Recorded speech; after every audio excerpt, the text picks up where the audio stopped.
Olá, olá pessoal, tudo bom com vocês? Aqui é o professor Gabriel Zayed do canal do Estuda Mais e vamos começar por aqui a resolução de mais um exercício de Química.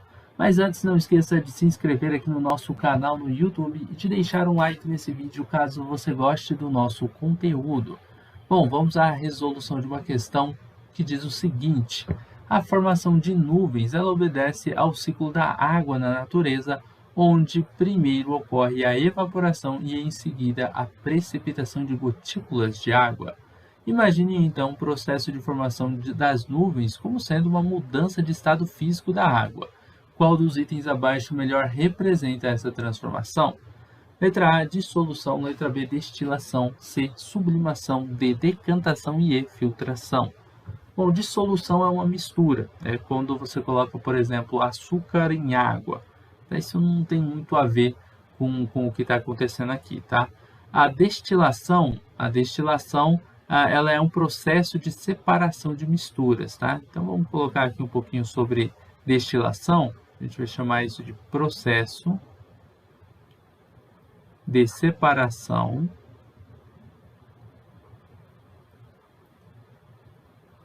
de misturas.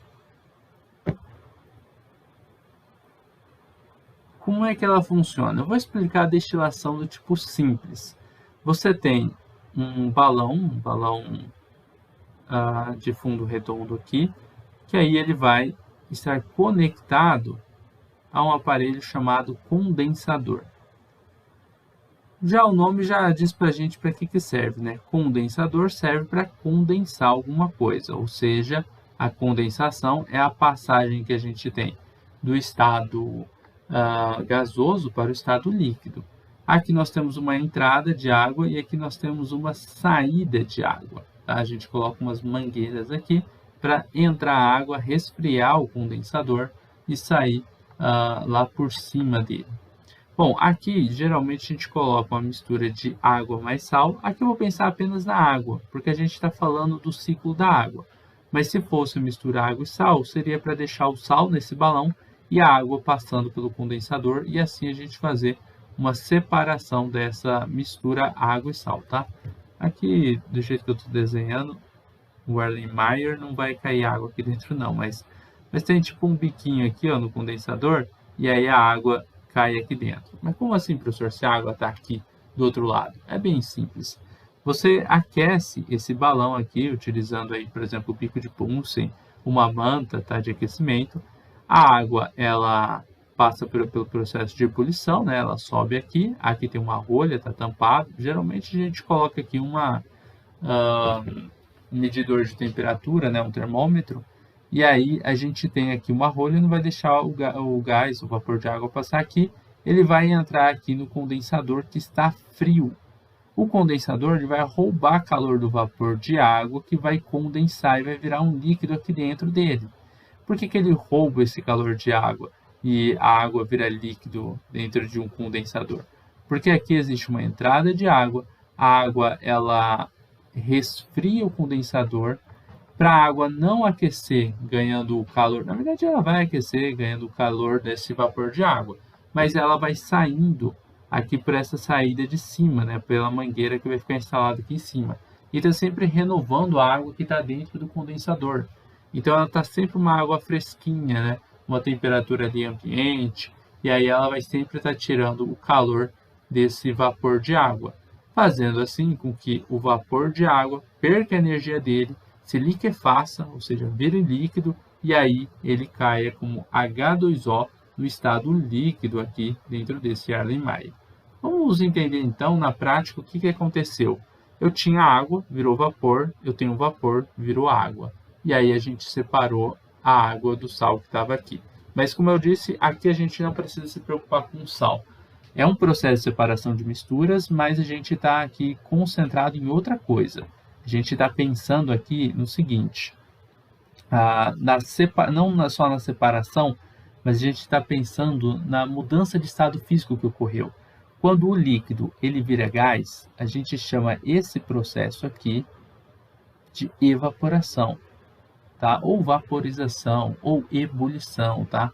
Nesse caso aqui, o que ocorreu foi uma ebulição. mas é semelhante ao processo de evaporação ou calefação, etc., tá? Líquido virando gás. Depois o gás, ele virou líquido por um processo que a gente chama de condensação. Um novo processo, esse condensação. Então aqui, se você prestar atenção no que aconteceu, a gente tem primeiro a formação de nuvens, né? Olha só, que obedece à evaporação e em seguida à precipitação, né? Que é a caída das gotículas de água, que aqui foi representada pela condensação. Então, a destilação nada mais é do que uma ebulição seguida de uma condensação. Então, ela é bem semelhante a esse ciclo da água, a essa parte do ciclo da água que foi representada aqui. Então, a alternativa correta vai ser aqui, ó, letra B. Professor, mas e as outras? Bom, sublimação é a passagem que a gente tem do estado sólido lá para o estado gasoso diretamente sem passar pelo líquido, tá? Não é. A dissolução já falei. Decantação é por diferença de densidade dentro de um recipiente, você deixar com que um sólido, por exemplo, ele fique no fundo de um recipiente. Tipo, você tem uma mistura de areia e água. Passa um tempo, a areia ela sedimenta, né? Ela vai decantar ali no fundo e aí você vai conseguir fazer a separação desses dois materiais, tá? Por exemplo, virando esse copo e tirando a água que está aqui de cima, sem deixar com que esse sólido ele saia junto. Então, ali é a decantação. E a filtração é um processo, por exemplo, quando você... vou usar o mesmo exemplo. Se você pegar areia, né, e pegar água e você passar por dentro de um funil, a areia ela fica presa aqui no papel de filtro, enquanto a água passa por esse funil. Isso é uma filtração. Tá? É bem comum esse procedimento. Então, letra B de bola é a alternativa correta para essa questão. E nós terminamos aqui a resolução de mais um exercício de química. Eu espero que você tenha gostado dessa aula e compreendido passo a passo da resolução dessa questão. Se você gostou do vídeo, não esqueça de deixar um like aqui e de compartilhar o link desta aula em suas redes sociais para que seus amigos também possam conhecer o canal do Estuda Mais e aprender um pouquinho aqui com a gente, tá bom? Forte abraço, a gente vai se ver numa próxima aula. Bons estudos para você e tchau, tchau.